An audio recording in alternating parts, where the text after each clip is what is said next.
할렐루야. 7월 11일 금요일 원포인트 기도 시간 함께 하신 성도님들을 주님 이름으로 환영하고 축복합니다. 오늘 하나님께서 우리에게 주신 말씀은 마태복음 21장 42절로 46절 말씀입니다. 함께 읽습니다. 예수께서 이르시되 너희가 성경에 건축자들이 버린 돌이 모퉁이의 머릿돌이 되었나니 이것은 주로 말미암아 된 것이요 우리 눈에 기이하도다 함을 읽어본 일이 없느냐. 그러므로 내가 너희에게 이르노니 하나님의 나라를 너희는 빼앗기고 그 나라의 열매 맺는 백성이 받으리라. 이 돌 위에 떨어지는 자는 깨지겠고 이 돌이 사람 위에 떨어지면 그를 가루로 만들어 흩으리라 하시니 대제사장들과 바리새인들이 예수의 비유를 듣고 자기들을 가리켜 말씀하심인 줄 알고 잡고자 하나 무리를 무서워하니 이는 그들이 예수를 선지자로 알미었더라. 아멘. 이 시간 모퉁이 돌의 진짜 가치라는 제목으로 담임 목사님께서 큐티 인도해 주시겠습니다. 할렐루야. 오늘 7월 11일 금요일입니다. 마태복음 21장 42절에서 46절 모퉁이 돌의 진짜 가치 이런 표제인데요. 이제 여러분 여기서 이제 하나님 나라는 어떻게 형성이 되어 가는가를 설명해 주고 있어요. 특별히 하나님 나라를 집으로 비유합니다. 지금처럼 우리가 철근 콘크리트를 가지고 땅을 파고 기초를 놓고 기둥기둥마다 콘크리트를 놓고 철근을 넣어서 올려지는 그런 요즘처럼 말하면 빌딩 건축식은 아닙니다. 구약의 모든 건축은 돌로 진다면 모퉁이 돌을 기준으로 양쪽에 이제 보조석들이 이어지고 기둥이 세워지면서 집을 짓게 됐죠. 그래서 모퉁이 돌은 머릿돌이요 가장 중요한 힘을 받는 자리이기도 한 것이죠. 그럴 때 여기 42절에 그 건축을 통해서 비유했어요. 예수께서 이르시되 너희가 성경에 건축자들의 버린 돌이 모퉁이의 머릿돌이 되었나니 이것은 주로 말미암아 된 것이요 우리 눈에 기이하도다 함을 읽어본 일이 있느냐. 놀라운 사실은 오늘 이것이 이제 하나님은 오늘 우리에게 있어서 사람들이 예수님을 무시하고 조롱하고 나사렛 예수라는 어떤 폄하와 어떤 무시 조롱의 표현으로 그를 부르면서 유대인의 왕이라고 할 때도 그를 참 왕이면 스스로 구원해 보라 하나님의 아들이면 하고 끝까지 예수님을 인정하지 않고 그를 무시했죠.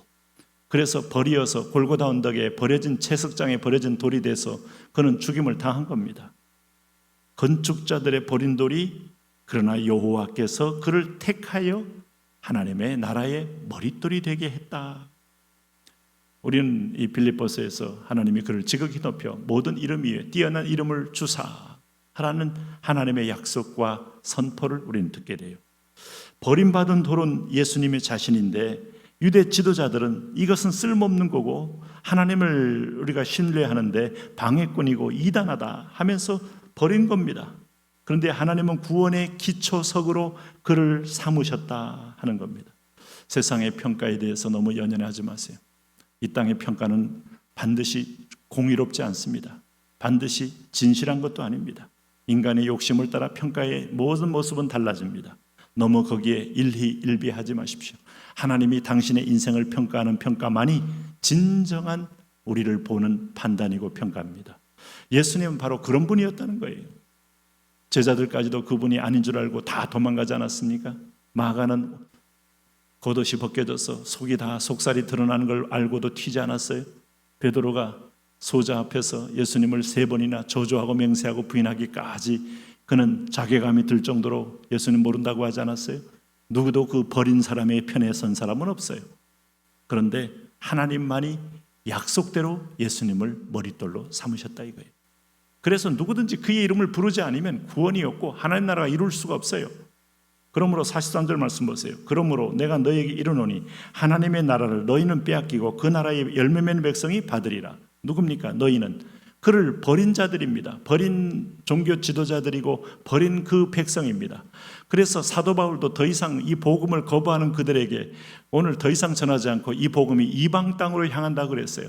세리와 창녀와 사마리아인들이 있는 이방 땅을 통하여 오늘 땅끝까지 흘러서 우리에게까지 먼저 그를 믿고 구원받으며 우리가 새롭게 된 민족 아닙니까? 열매 맺는 백성이 받게 되었습니다.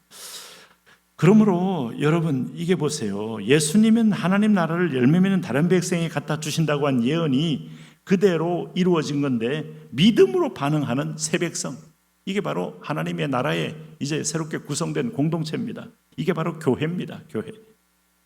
오늘 여기 44절에서부터 보시면 두 가지 반응과 두 가지 결과를 얘기합니다. 이 돌 위에 떨어지는 자는 깨어지겠고 그 돌이 사람 위에 떨어지면 그를 가루로 만들어 흩으리라. 이 말은 뭔가 하면 이 돌과 충돌하는 자, 이 돌을 대적하는 자는 깨지고 가루로 만들어진다. 그리스도는 여러분 이제는 영원한 구원의 반석이시기에 이 돌을 대적하는 자에겐 부서짐밖에 남는 게 없다. 가루가 되는 것밖에 남는 게 없다 하는 분명히 밝힙니다.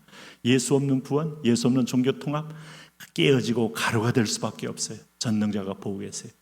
여러분 이슬람에 가서 예수도 선지자 중에 하나니까 오늘 마호메시를 형으로 섬기고 우리가 다 같이 종교적인 화해를 이루면 좋지 않을까? 아닙니다. 하나님의 아들은 예수님밖에 없어요.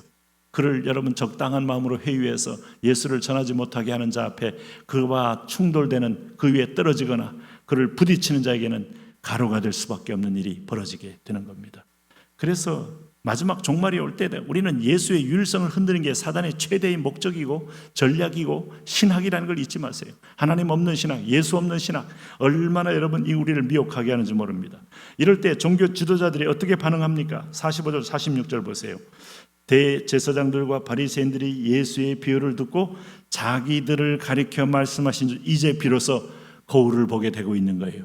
거울을 보게 됐으면은 그들이 회개하고 돌아와야 하는데 완악함이 가슴 목까지 차 있어서 잡고자 하나 무리를 무서워하니 이는 그들이 예수를 선지자로 알미었더라. 돌이켜 회개하고 그 앞에 음성을 듣고 하나님 나라의 믿음의 통로가 되기로 결단하지 않고 그를 잡아 제거하려고 시도했다. 욕심이 깊어지면 여러분 성령의 음성보다 더 뿌리를 내리게 만듭니다. 이것이 여러분 인간을 망하게 하는 거예요. 사람들은 더 의식하는, 더 외식하는 자는 진리를 보지 못하고 결국은 스스로 망하는 길을 가게 됩니다. 오늘 우리가 한 가지를 물으셔야 돼요. 나는 예수님을 머릿돌로 인정하고 있는가? 이걸 물으셔야 돼요. 종교 다원주의 선생의 내 인생과 내 신앙의 기준과 중심이 예수님인가를 물으셔야 돼요. 여러 가지 다원주의는 또 흔들 겁니다. 또 하나 질문은 나는 하나님 나라 백성답게 바로 그 예수님으로 인한 열매가 있는가를 물으셔야 돼요.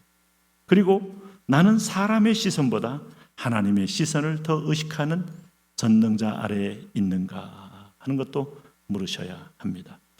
오늘 이 종교 기득권자들은 하나님이 거울을 보여줬음에도 불구하고 그 거울의 흉한 얼굴을 인정하지 않고 예수님을 없애면 자기들의 죄가 가려진다고 착각을 했습니다. 이것이 그들의 치명적인 잘못입니다. 우리에게 하나님 앞에서 그리스도는 돌아와야 할 대상이고 회개할 대상이고 받아들여야 할 영접의 구원주입니다.